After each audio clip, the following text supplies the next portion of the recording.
लहानपणी ना विंचवाचं बिऱ्हाड पाठीवर ही म्हण जेव्हा ऐकली ना तेव्हा फार मजा वाटली होती मला.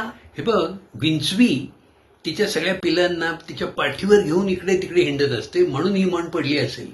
पण शहरात विंचू कमीच दिसतात. पण म्हणजे गावाकडे वस्त्यांवर आणि विशेषतः अडचणीच्या जागी खूप विंचू दिसतात. हो, आणि विंचवानी दंश केला तर त्या जागेवर अगदी जीव घेणी आग होते. अर्थात अगदी सुदैवानी भारतामध्ये फार कमी विंचू विषारी असतात. हो का?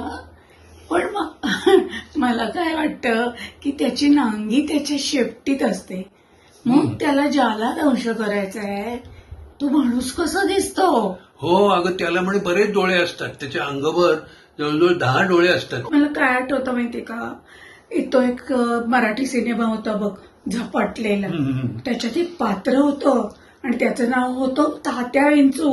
तात्या विंचू. हे बघ, आपल्या इथे जवळ विसापूरच्या जवळ लोहगडाचा किल्ला आहे, लोहगड. हो. त्याच्यामध्ये एक असा कडा आहे की त्याच्यावरची माची ही विंचवासारखी दिसते, हो. म्हणून तिला विंचू कटा असं म्हणतात. आणि तो जो कडा आहे त्याला विंचू कडा असं म्हणतात. संत एकनाथांनी भारुडामध्ये विंचवाला स्थान देऊन त्याला वाङ्मयामध्ये अगदी मानाचं स्थान दिलेलं आहे.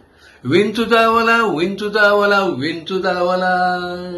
आणि मग काम क्रोध अशा षड्रिपूंसाठी रूपक म्हणून विंचू वापरलाय. हो, आणि त्या मधुमती सिनेमातला ते गाणं आणि त्याच्यावरती हिनी वैजयंती मालेनी केलेला नाच लाजवाब.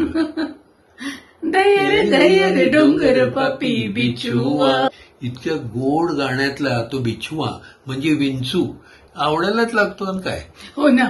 आणि गाण्यातून काय किंवा भारुडातून काय, विंचू आपल्या राशीलाच लागलाय. अगं राशीलाच लागलाय काय म्हणतेस? हो. रासच आहे ना त्याची. वृश्चिक. वृश्चिक. हो, वृश्चिक म्हणजे विंचूच.